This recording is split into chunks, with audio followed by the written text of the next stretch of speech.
Hi, welcome to Entitled, where we talk to the thought leaders, entrepreneurs, and practitioners of the real estate industry. I'm Bernie Espinoza, along with my co-host, David Bellinger. Hey, everyone. And we work in the title industry, so therein lies a fun little name for our podcast. And we have an amazing guest today, very special guest and friend, and probably somebody who absolutely carries the flag for entrepreneur, thought leader, and practitioner, Mr. Brian North. You.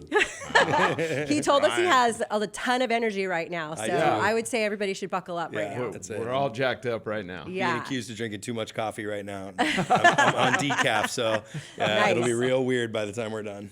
So we're super excited to have you. As always, just great energy, great to be around you. You always have so much to share and give to people.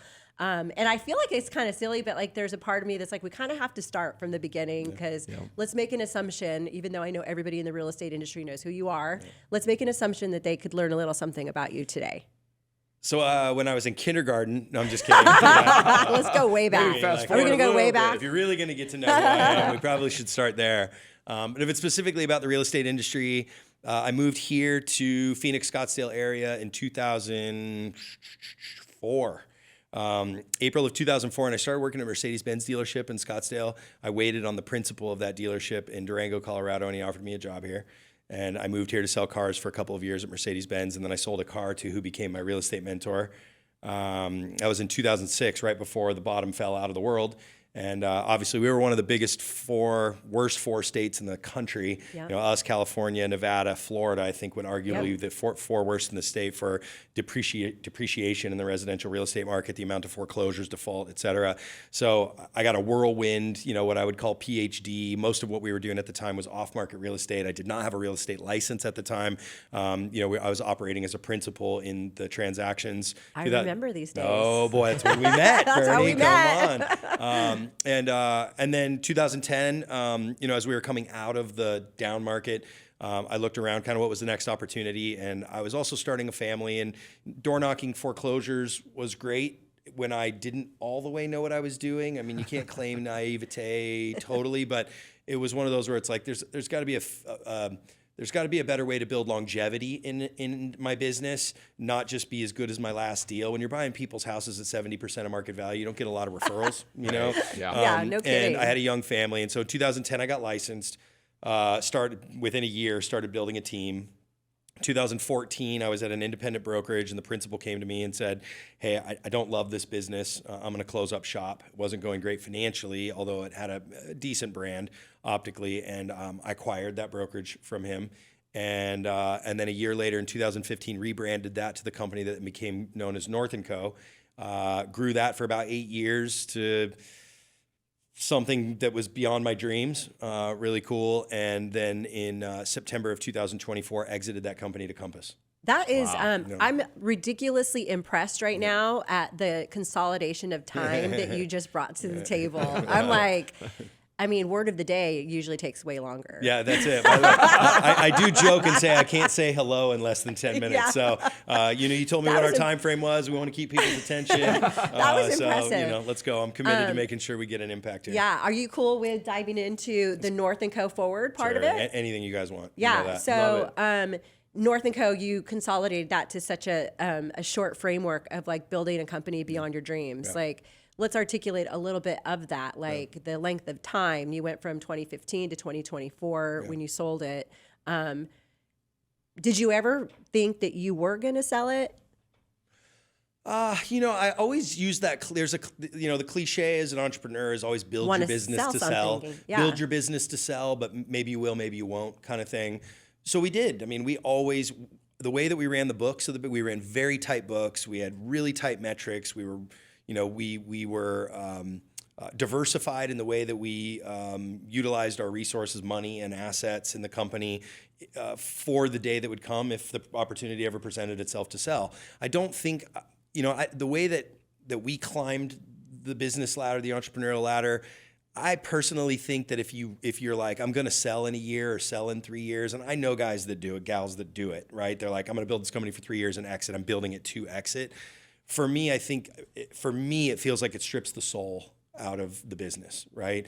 And so for me, I can honestly say it wasn't until about a year after COVID and the end of my divorce scenario that I lifted my chin up and looked around at the world and the universe and who I was and went, is this really what I'm supposed to be doing in the world?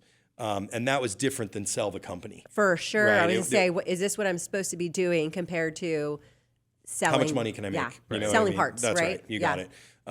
So no, yes, we built it in the event. It was always there and ready. We didn't have a lot of conversations. It wasn't like, don't make that decision because that won't look good on the books. I mean, right. We spent $50,000 a year on a holiday party. So I think, that's not a good look on the books. You know what I mean? It was a fun. It was very fun every year. You got it. So, from that perspective, the soul was in the business, right. But we prepared it for sale. I love that. And then talk a little bit about, did you ever imagine that North & Co. would be such a juggernaut in the business locally and the impact it kind of ends up having nationally? I mean, I think that it's an indie brokerage that competed on a really high level. Yeah. Bernie, I still am not sure I realize what we created. I mean that sincerely. I think about it like a world-class athlete. I mean, like what I think of a Kobe, like Mamba mentality, right? There's this curse of having that gene that is you don't ever celebrate, ever. You win and you say, I did it, and you're planning for the next win before that win, right? And if you stop and look around and tout yourself in your own mind, you lose your edge, right? So the rewards that I'm getting now for what we created collectively, and I have to say we. I mean, you know that. Like, right. Sure, I was the energy. My name was on the building. I mean, yeah, I was the point guard. I was the scorer, but Jordan couldn't do it without Pippen. You know what I mean? So we created something, and the rewards I'm getting now are we're 7 months now or more, 8 months past the exit of the company, and I'm getting long, heartfelt text messages from agents that were at North & Co. saying, I missed everything. Yeah. I can't believe how much of an impact you had on my life.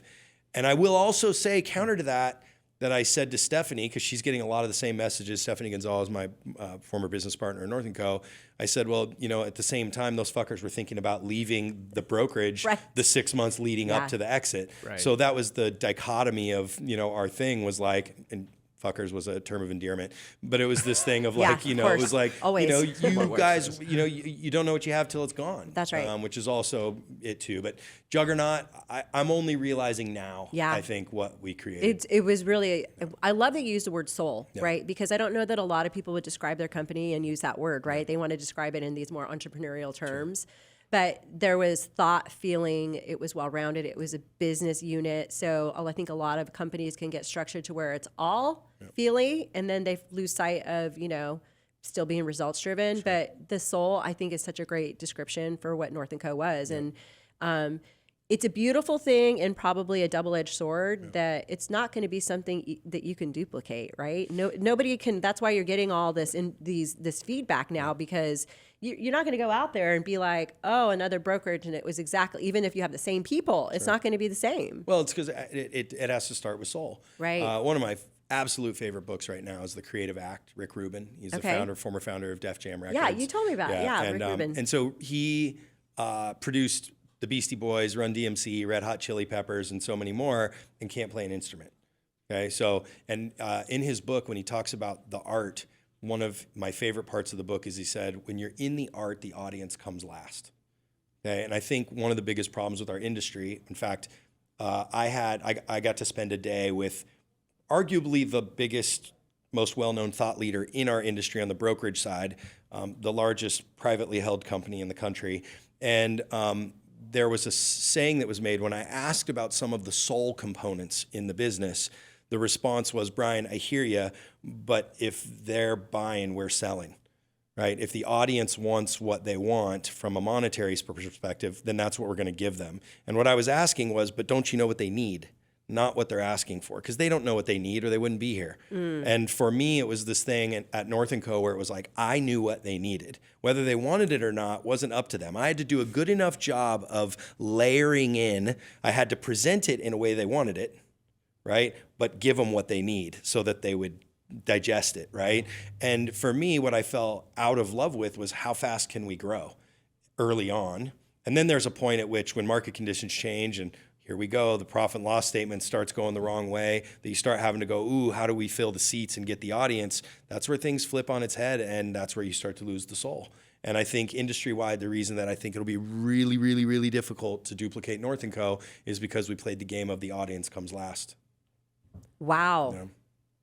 It makes sense, though. It really does. Yeah. I mean, especially all the messages you're getting now, right? I mean, the way you said it, they were thinking about leaving 6 months before, but they didn't know what they had until they didn't have it. Sure. Well, because I wasn't feeding them what they wanted, right? They're like, I want to know how to make money fast. That's what agents want. That's what they're all looking for. That's what they want us all to tell them. And the people who are getting paid to teach and educate are going to tell them they're either A, somebody that took 20 years to make the money they're making, and now they're going to try and sell them how to make money fast when it took them 20 years, or they're being taught by people who no longer do real estate. They're just sitting in an air-conditioned office in a suit because they exited because it's effing hard, and now they're the educators, but they're not actually doing it. So no one's learning from a practitioner who will tell them the truth and tell them about the small things they need to do in their life so that they can win, instead of just selling them what it is that they want. Look, I could give you all the scripts and books and 3-ring binders and all the PowerPoints and everything in the world, but I learned in teaching more than thousands of agents in my career that almost none of them want to do anything with the things that take long, tedious, consistent effort to get small micro wins that lead to confidence. That's what I always used to tell my partners. Like, our number one driving rock, whether they know it or not, is to breed confidence. That's it. Breath work and, better relationships with your partner, better relationship with yourself, better relationship with your kids, health, wellness, hydration, rest, right? Spirituality, whatever your version of that is. Like, these are the things that are going to breed confidence. And then after that, if you have no confidence and I teach you the best tricks in the world in real estate, you can't do anything with it. But if I give you no tricks and confidence, you could walk into any room and get any business, right? But agents don't want to play that game. They show me the ATM. That's what they want. So that's so true. So show me the ATM message that you just said. Did that have a lot to do with, hey, it's time to sell? I probably used this as an excuse. Like, you start talking yourself into things because it was the scariest move of my life. Right. You know what I mean? It was scarier than divorce in a way. I have 300 people and their families that might hate me instead of one. I mean, that sounds kind of callous or shallow, but it was just a much bigger audience of people that I probably spent more time with than I did my family, and I've got to go let them all down, which is a very egoic perspective. But it wasn't a collective decision, right? You have a private group of people that are trying to make a decision that's going to impact this population of people, right? Yeah. And that can be a huge burden, right? Yeah. And it can be taken that way for sure. Yeah. I will say that if they're buying, we're selling comment from the person that I was with did break my spirit a little bit. Honestly, because they have the largest body of agents maybe in the world. This company does, and for me, it was one of those things that's like, I think that they're the best company in the world. I actually do. I mean that. I think they have more on offer than anyone else, but they're lacking the soul. Yeah. Right. And for me, it's like, and so it was like, in some way, if I'm going to compete in the landscape of this industry, there's just a voice that's so loud that I can't compete with it. Or am I the guy to compete with that? Interesting. And I looked at the industry at large. And then with the NAR lawsuit, it was one of those things where I looked at the risk reward. And here in Arizona, the way that we've managed the split model between agent and brokerage, it's a race to the bottom. So the other thing that's going to strip the soul out of the industry for me is that in order for us to be profitable, I have to have 1,500 agents. And if I have 1,500 agents, then I have to somehow duplicate 15 Brians. Yep. And that's a hard thing to do. Right. You know what I mean? So for me, it was I just kind of looked at the landscape of it and went, this is either going to be a life's work or I'm going to take what it is that I know I'm doing in this ecosystem called residential real estate brokerage, and I'm going to exit brokerage and deploy the exact same thing to the whole world. I dig that. Right? That's really what so nothing changes, just a different vehicle. Yeah, I mean, in the like you just simplify things in such easy terms to digest, like the soulless, right? And then if you were to redo this, collecting enough souls that have soul, right? That's right? I mean, that's but I love this idea of making this big decision to kind of launch, release, kind of create a next level of freedom for what happened in the immediate aftermath. What was that like for you? It's not freedom. Yeah, it was a mental trap. I went to mental prison. It was the opposite of freedom, but it was mental, not physical. Right? In the business, it was physical prison in a way. It was like I thought about every agent while I was going to bed. I'm supposed to be connecting with my partner, even if it's just a handhold as we fall asleep, and I'm holding her hand, thinking about Johnny and Jenny and that, how I didn't listen intentionally enough during a very delicate conversation and left that person feeling empty when they walked away, and then I need to mend that tomorrow. I mean, that was what I did in my business life. I mean, I'm sure it felt like a whirlwind in that immediate aftermath while that was going down. Like, I'm sure you got love messages and probably people upset with you. I didn't get a lot of messages. Oh. Yeah. Oh, wow. I'll give you a funny one. This was a funny one. I didn't mean to derail that, but that's bananas. I got one of all the people in the whole world holiday party invite. What? Wow. One. And it was from friends that I was in an executive council charities, and it was like an acquaintance. It wasn't even really, we don't hang out. It was something I donated some time to help them with the design of their house. They're friends, but like we don't spend any time together. I mean, they've never been to my house. I sold them theirs, but never been afterward. You know what I mean? They invited us to their holiday party. Not a title company, not a lender, not a home services, not a agent, not a broker, holiday broker open, nothing, not one. Well, just FYI, we did not have a holiday party. No. I was going to say, this isn't a personal thing. This isn't at anyone. What it is the defeating moment was to consider all of the sacrifices that I made free of them. I sold myself out to, I have to take their call.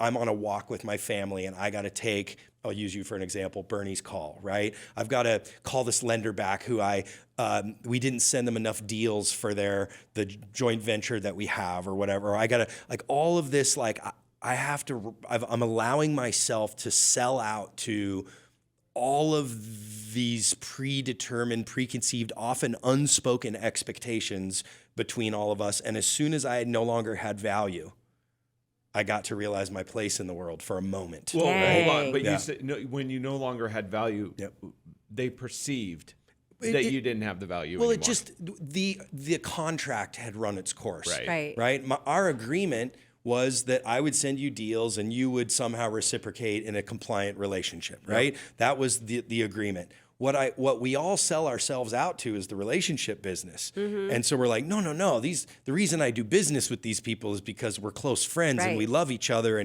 and that kind of a thing. And then, but no one, it's not in the contract. The contract was we send deals your way and then we share in a compliant way. Yeah. And then when the contract is over, the other part that we signed up for that was kind of unspoken, unwritten in the contract disappeared. And it was like, oh, wait, like I misread the contract. Yeah. You know what I mean? And it wasn't so much about what I didn't get. It was about what I did in my personal life, that the self-sabotage or self-sacrifice of going like, okay, next time I'm going to do this a lot different, right? Yeah. No has become a lot easier since the holidays. I bet. You know what I mean? Well, and it's so interesting too, because I think that you're such a hub and nucleus for a lot of things that are happening. Mm-hmm. And so, weird thought is if you're not the one hosting, then you don't hear from anybody, right? It's like this whole age-old kind of friendship test. Like, I wonder if I stop texting so-and-so if I'll ever hear from them again. Like it's, that whole feeling. Totally. And so this whole whirlwind in the aftermath is really full of emotions, perception. And like I used the word freedom and you said no, mental prison. I mean, that is, could you imagine what the people's perception is of you coming out of this transaction? Well, because they think that you just did a transaction. Sure. Well, I mean, a couple things. Them. Yeah. A couple things. One, I got my perfect deal, right? Which was that I had no earnout. So I didn't have to stay in or on.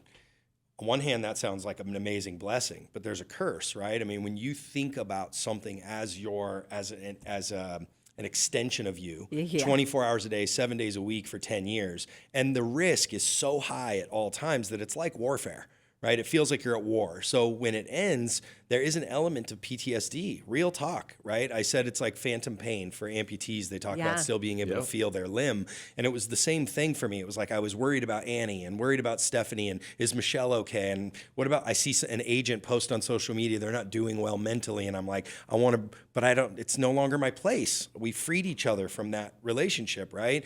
So there was that component. Then there was the financial component. You know, the financial component, I heard Josh Snow. I don't know if you guys know who Josh Snow is. Just Snow, like teeth whitening. And he was on a podcast recently talking about how he sold a company for $70 million. Yeah. And he got $50 million up front, $20 million on the back end of the deal. But that company was spitting off $1 million a month in cash flow. Dang. So you're like $12 million a year in cash flow versus $50 million. You're like, I take the $50 million all day. I want freedom in $50 million. Right. He's like, well, as soon as I got the $50 million, I started asking my friends, what do I do with my $50 million? And they're like, crypto, stocks, real estate. And he kind of went on, and I'm paraphrasing, to say like, you know, it might take $1 million of my $50 million to get $100,000, a 10% return annually cash flow. 10 million would be 1 million in annual. 50 million would be 5 million in annual. He was getting 12 million in annual cash flow. So he's like, by the time I pay tax and the cash flow's over and I'm living my lifestyle, it starts to drain. And he openly said, if I could trade back, I would. Wow. Okay, which is crazy because of how valuable cash flow Holy is. cow. Okay? So in my scenario, wasn't Numbers 50 are all- million. yeah. Darn it. You know, Numbers are all that's what was relative. coming up but next. if you put it in perspective, Yeah. it was like, the transaction happened. I have no identity. I make some smart business to buy some stock, buy some real estate, did some of the, by the way, fraction of what Josh Snow did.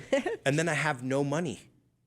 And everyone would look around and be like, well, you just sold this company. Sure, I have assets, like, right? But I don't have any cash flow. So, and I have a lifestyle. So guess what? I got to get back on the horse. I got to get back to creating. And I explained it to you off air a little bit ago, which was like, you know, it was probably about November that I felt like, it was like, I went through my morning. I went through my quiet time. I was very private, very quiet. I disappeared. Planned for a wedding. You know, I got married in January, which was amazing. I was just about to say, so excited you got married in January. Hyper focused on that. I mean, that was my number one. Yeah. And what a beautiful thing to have in the future. Yeah, After no that. doubt. Yeah. No doubt. It was perfect. I mean, God send. I mean, it was divine, right? But it was like it was amazing. Yeah. But it was like it was like I got on a horse, put my cowboy outfit on, put my chaps and my spurs, my bedroll, and a couple days worth of food, and set out west. I mean, I'm like, it's full start over. Yeah. Super scary, super exciting, and it's really only been, I went through this myriad of thought and emotion around, you know, what do I do? And I defaulted to the thing I knew best, which was doing deals. I know I can go make money doing real estate. Deal junkie, little deal junkie action. And I'm good at it. You're very good at it, yeah. I love it. It's fun. But it's not the thing. So then I was like, you know, I went through this deep dive on, you know, what's the meaning of my life and what's my purpose. And I did a beautiful, quick little Deepak Chopra meditation. It's like a 2-minute meditation. And he just guides you through the space, connecting to your breath, and then goes, without any attachment, just ask the question to God of like, what am I supposed to be doing? What's my purpose? And instantly I said, I'm a teacher. And it was like, I don't like coach, I don't like mentor. It doesn't translate in marketing, but I'm a teacher. That's what I'm in the world to do, is teach. And so then I went, okay, my fear guy popped back up, my old survivor Warrior. you know, mentality. And it was, I'm going to teach brand new agents. North & Co was a company that brand new agents couldn't come. That's right. And so I know what they need. I know what they want. I'm patient enough to guide them through the process. I can articulate it in baby steps or paint by numbers. And this is what I'm going to do. And it was because I was picked the audience first. Right? Where can I make the most money the fastest? That was my survivor mentality, right? Interesting. It's like, I can market this. Every new agent under the sun will want to come to my program, and this is what I'll do. And you caught all this in yourself as that's happening, or a little later? I couldn't launch it. Yeah. I was writing all the content, writing all the curriculum, and I couldn't make myself do it. It'd be like ordering, you know, some beautiful plate of food and just not being able to eat it. You know what I mean? Like, there's just something about it. It's like, look, it's beautiful. And I'm like, I don't know, my stomach. It's just, that's what was happening. I couldn't launch. So then I went to burnt out, tenured agents. Like, that's more me. That'll be more high ticket. I can charge them more. Literally, this is what you know what I mean? Went to that. You did and I was it like, fast. yeah, I mean, I did. And I shocker. started writing out all that curriculum. Then I went to, I know what I'm going to do. I'm going to charge high ticket to the burnouts who are asking all the same questions that the newbie agents are asking, by the way, just in a burnt out fashion. And then I'm going to use all the common threads that they have to create a low ticket platform for the newbie agents. And then I'm going to have the burnout ones find purpose in teaching And the mentor. new ones, right? Yeah. This is what I'm going to do. And I was like, I'm still picking the audience first. There's no art in it. There's no soul in this at all. This is strictly for commerce, which Rick Rubin talks a lot about as well. He's like, as soon as you enter into commerce, you kill the art, right? And I'm like, all right, so like, I'm not. It still ain't it. Isn't that funny? And most artists charge the most for their work when they're dead. Sure, you got it, right? I mean, I'm sorry not It to is be dark, true. but Because you're just producing. Yeah. That's it. Yeah, and then no longer you able to- die and yeah. someone decides this is a masterpiece. Yeah. You know what I mean? Like, you never really get to realize it. I mean, Yeah. True to form, I remember one of the most fascinating things the first time I visited the Vatican. I think it was the Vatican. No, it was either the Colosseum in Rome. And they said it took 3 generations to complete.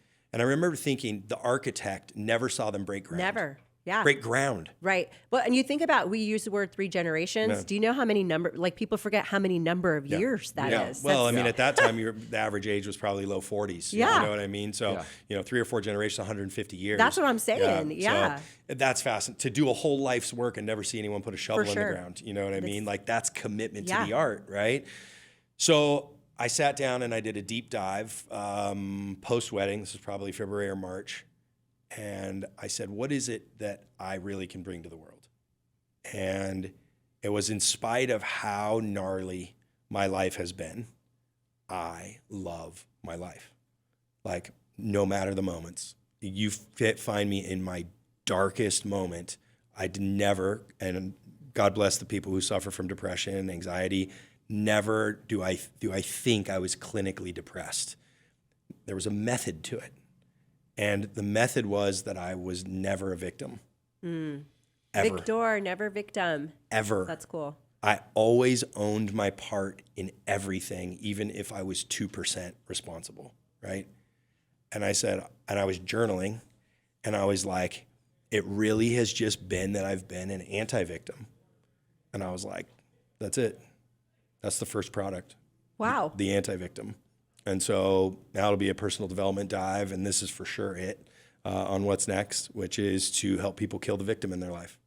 I love that. Yeah, that's awesome. That's needed. Yeah. It's really needed. Yeah.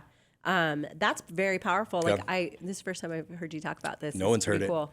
Yeah, this It's is like pretty- in the lab. Breaking news. This is Yeah, straight out of breaking news. This is straight out of. This is like I was at Rethink yesterday building the brand and the logo. Oh, and for like, real? it's like full.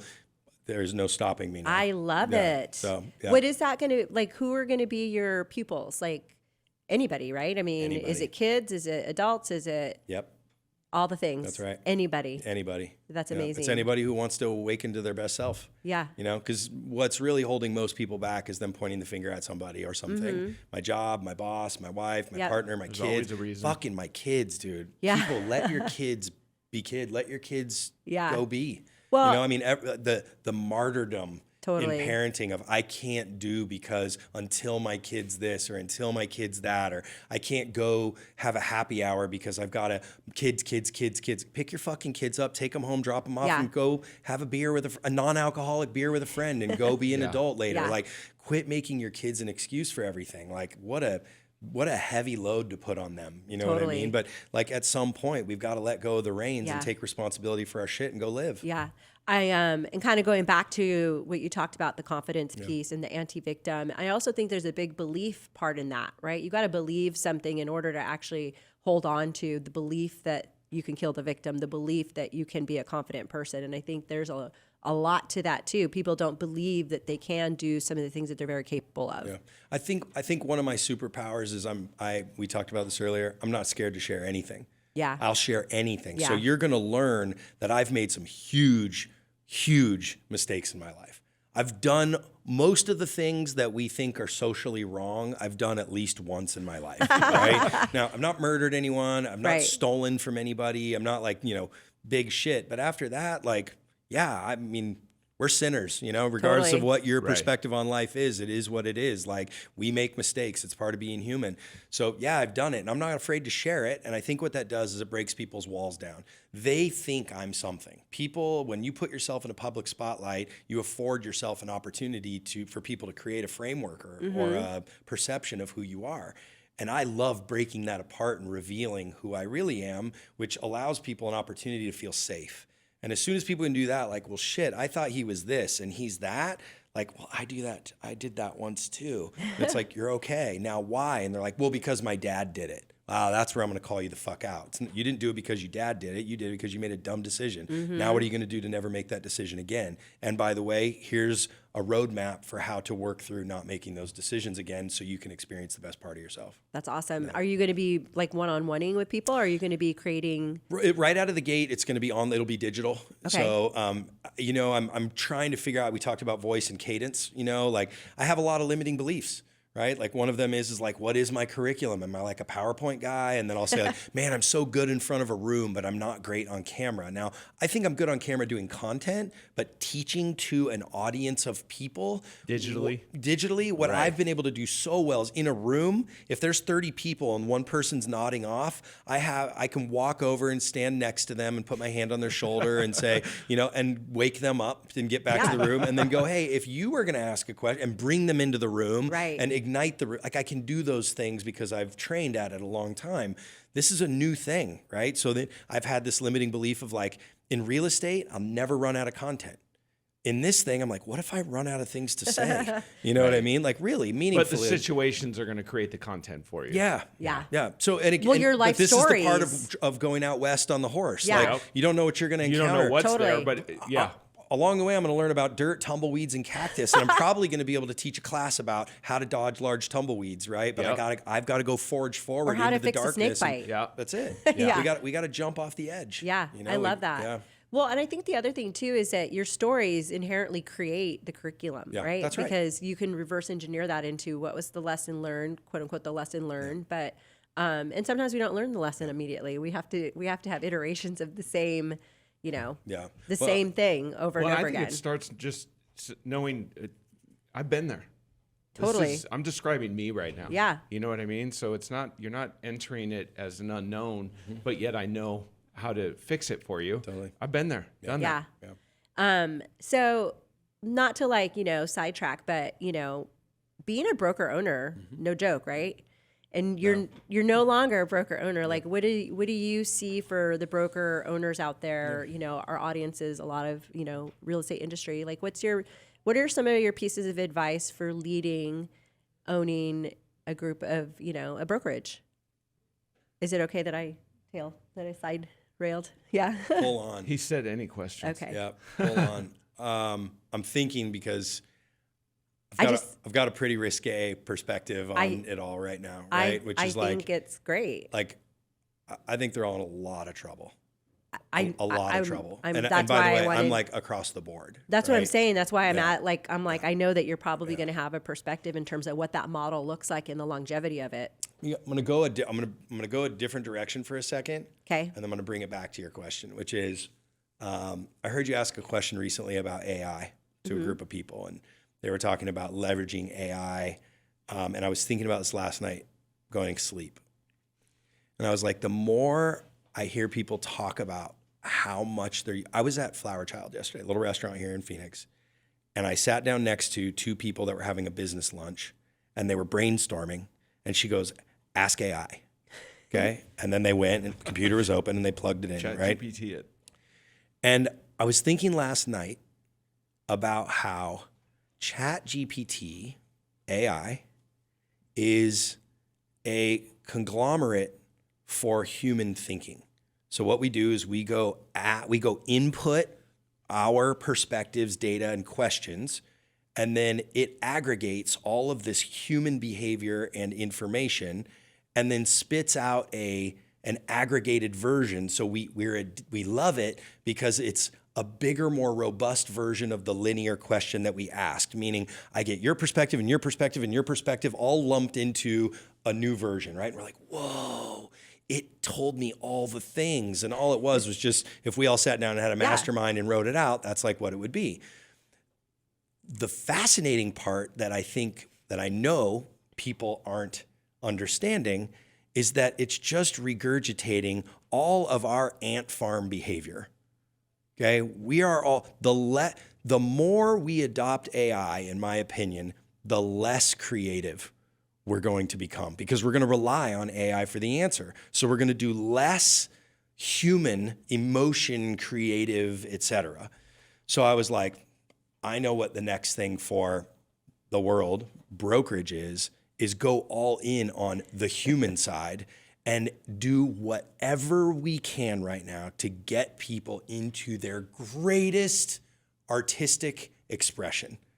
Because AI, it's going to take a good while for AI to express artistically, right? Now, there are AIs that can make images, imagery and things like that, but it's all based generally on what humans put into it for now, right?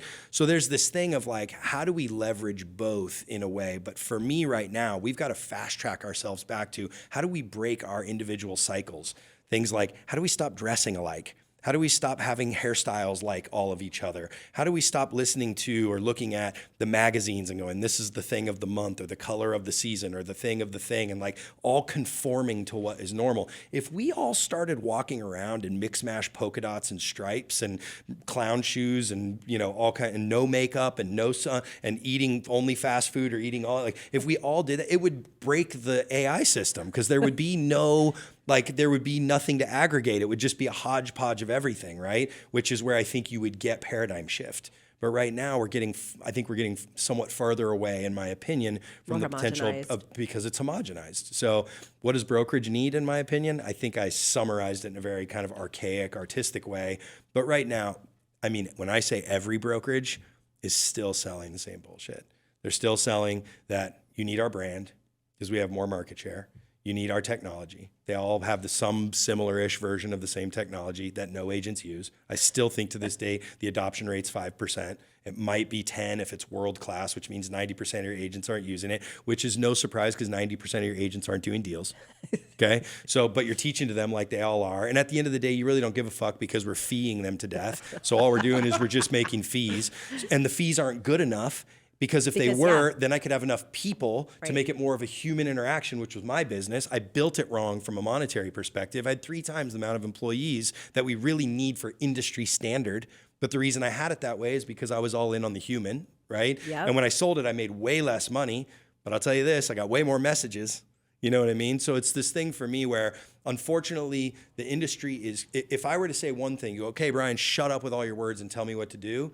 If you're a brokerage owner out there or a team lead or in the business, a broker owner, here's the game. Design something so great that agents would fight to stay at 50-50 splits. Just go do that. There's your riddle to solve, right? There you go. That's the riddle. There you go. And everyone's going to, well, you can't do it in Arizona. Yeah. You can't do it in Arizona. Oh, of course. Everyone's a 90-10 or 100%. You can't do it in Arizona. You can already hear all the can'ts. Yeah, and it's like, no problem. Then you're in trouble. Well, let me follow up on that then. Is the model of North & Co. never going to exist again with any brokerage? Are we away from that small, considered boutique? No, I think it'll exist. There's some new brokerages right now that are popping up that I think are well branded. I have my opinion from the outside where I'm like, I think they're growing too fast. That's a dangerous thing. I've been there before. If you don't have the business moxie, and I didn't, I had Anne Marie McGeorge. Yeah. Very, very few companies in the world have an Anne Marie McGeorge on their staff. So for me, it was one of these things where I just got lucky. Stephanie knew a person named Annie, and I got lucky with, like, when I say world class, I mean like blue chip executive business master. Really. And there's this thing where my emotional intelligence and social intelligence to business and my artistry and my creativity and my wild mad scientist created a big monster, but I had someone to grab my kite string and pull it down and be like, look at the spreadsheets. And when I'm saying spreadsheets, I'm talking about like, our monthly memo is 30 pages. Like you want any metric on the business. If you could think of a metric we didn't have, she could go, hold on, and in a spreadsheet have it in 10 seconds. We knew everything. And I'm watching some of these cute brokerages that look cute and they're growing fast. And I'm like, good for you guys. It's awesome. It feels good and it's intoxicating. But if you don't get a handle on the business side of it quickly, it's a house of cards. You know what I mean? So I think there's some cool stuff there. But you also, to your point, Bern, you can't rely. One thing I'm really proud that we did take new agents at the beginning of North & Co. And we realized that it took 99 fails to get one killer. And we were like, but if we don't do the 99 fails, then we don't get the one killer. And we have to take that L. You know, we've got to lose the one killer because those 100 put such a strain on the business that we can't do it. Yep. And I'm watching some of the smaller upstarts, the what seem heartfelt, and they're diving into culture and they're diving into education and they're seemingly well branded and things like that. You know, excited on the run up, and they're taking on a bunch of new agents, and it's just going to default back to the problem in the industry right now, which is you don't have the production. Right. And even in the downline models, you know, the EXPs and the reels and those sorts of things. Like for me, like there are a few agents that are getting good loud voices, like a Templeton Walker, who's a friend of mine, who Temp does a lot of deals, and he's gonna preach productivity. He's gonna preach business moxie. Whether the agents that come onto his team or not actually do it'll be another thing. But at least from a thought leadership perspective, he's talking about the right things, in my opinion. But in the downline models, if generally speaking from the top down, it's just recruit, then you end up doing the same thing. You're building a business on fees. Are the fees good enough to be able to pour back into the people and so on and so forth? And it's like at the end of the day, guess who we're not talking about right now? Consumer. That's right. That's right. Bingo. So guess what? We're talking about fees and monetization and, you know, all this stuff. And at the end of the day, where's the company that's like, I'm building the best, an army of exquisite, high-producing humans that know how to connect emotionally and execute skillfully? I don't know another one. Yeah. I don't know another one.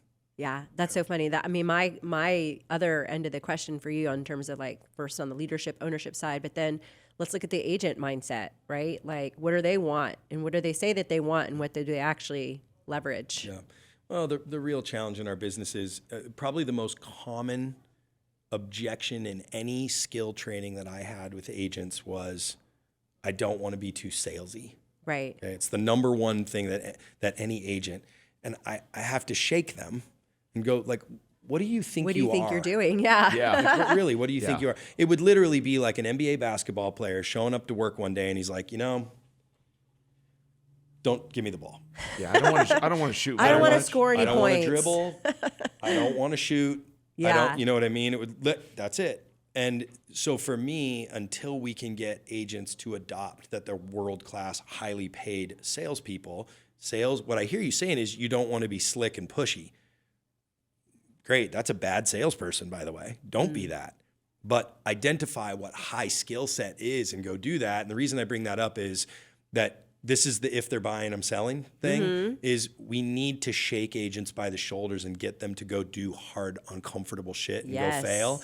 And instead, we're going to sell them technology, and we're going to sell them beautiful office space and free kombucha, and which I did. And you did. you know, I mean, so stuff like we're going to sell them all the widgets and all the things and all the enticing, shiny stuff. The aesthetics. Instead of, if I said the only thing we do here is you come in and you sit down and you pick up the phone and you rake. That's the only thing we do at the brokerage. I would have no agents come. Yeah, we all push everything so they don't have to be salespeople. Yeah, That's right. Yeah. I mean, no one would come. But I mean, that sounds like Boiler Room, which was one of my all-time favorite movies. So Yeah, but I mean, like, and do it in your own way. Yeah, totally. You know, I mean, look, you should call 50 people a day that you know and say, hey, how's it going? Talk to I just people. wanted to check in with you and see how the kids are and see how and by the way, one of my we talk about this all the time. one of my favorite hacks for any salesperson who wants to have a business conversation is ask the person across from you how business is. How's work? Yeah. Because guess what? Have you ever seen somebody that, like, you know, you feel not great? You know, I'm not dressed, my hair's not done, I have sleep in my eyes, and I see someone that looks beautiful. I'm like, man, you look really good today. What do they say back to you? You too. So and you're like, you're the liar. Are you kidding me? I'm like, shit, right? Yeah. So this Very works in rarely do sales people too. even How's say it going? thank you. How are the kids? Yeah. How's family? Any travel? How's work? Right. And then they get to do what? How's work for you? Exactly. And now I'm in a real estate conversation. right. Was that salesy? No. Was that slick? You know, was I pushy? No, but I just afforded myself. That was a skill to find myself into a real estate conversation, right? Yeah. But agents don't want this. Yeah. So this is my thing about what do agents want? What do agents need? right? Yeah. Agents need to learn how to be fiscally responsible, right? Get rid of your $1,200 lease payment, your $4,000 a month little flat at, the Optima, like get rid of that stuff, get some money into savings, actually chart out how much activity do I do in a day to get a certain result so that I know what my income's going to look like in a commission world. Super basic. Some Pay actual taxes. factual. Yeah. You know what I mean? Get your taxes out of the way so you don't have to be stressed about it. Really, and then from there, do a deep dive on yourself. You know what I mean? But you nailed it. Yep. It is basic. Yeah. Yes. To get to that, the initial goal, what you're trying to get to or whatever, the results are basic to get there. Yep. Yeah. And the want to, or I should say the how to, is what's missing. That's Yeah. it. Yeah. I feel like we could have like part 2 and part 3. We totally could. But here's how we're going to wrap this Yeah. up today. Okay. It's going to be a blast from the past. I'm ready. What's the word of the day? Ooh, word of the day today. Let's see. The word of the day today is self-aware, be awareness. I think the fast track to being an anti-victim is self-awareness. I was on my way here talking to a friend of mine, Kyle, who's my videographer. And he's like he's the guy, he gets to see me so raw. He gets to see me Kyle. he gets to see me like, I'm fighting, right? Like I'm scared. I'm trying something so new. It would be like, I'm going to go run a marathon in 2 weeks is what it feels like. And it's just all new. And I said to him, hey man, I want to give you authority. I want to authorize you to challenge me on something. And he said, what? And I said, well, do you remember a couple months ago where I was so scared to get started? I couldn't even get one foot in front of the other. He's like, yeah. I'm like, well, now because I have such a clear direction, I've overcorrected and I'm so excited that I can't stop. I'm like word vomiting, And I said, I want you to always remember our method. Our method in the anti-victim is that Brian doesn't have the answers. It's Brian's job to guide people back to themselves because we all have the answer.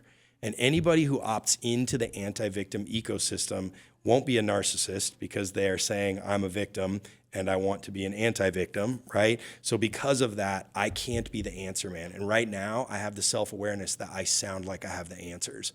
So anytime you hear me doing that, I want you to just raise your hand and say, remember, dude, you're not the answer man. It's our job to guide them back to themselves. That's awesome. And so for me, word of the day right now is just like really sitting in the humility of my energy right now because I'm so super excited. I'm like fired up, excited. And it's this thing of like, calm down, dude. Like get your feet on the ground, take a deep breath, remember where you're going with this thing. You're not the answer man. It's your job to guide people back to themselves. I love that. So I was going to say, like, what's the best way for people to reach out to you if they have questions? But Brian C. North. Yeah, no, I'd say Brian C. North on Instagram. Okay. Is usually the easiest way. That's like, because those are my non-personal text messages. Okay. Like I have my cell phone kind of thing.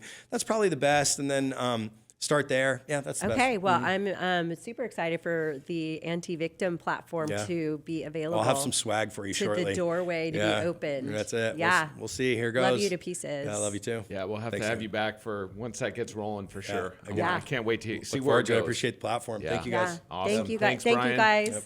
Thank you, everybody, and look forward to sharing this episode with everybody. So, yeah, Bernie, anything? Yeah, no, this has been amazing. Thanks, you guys. Tune in. Can't wait to see you next. Bye. Peace.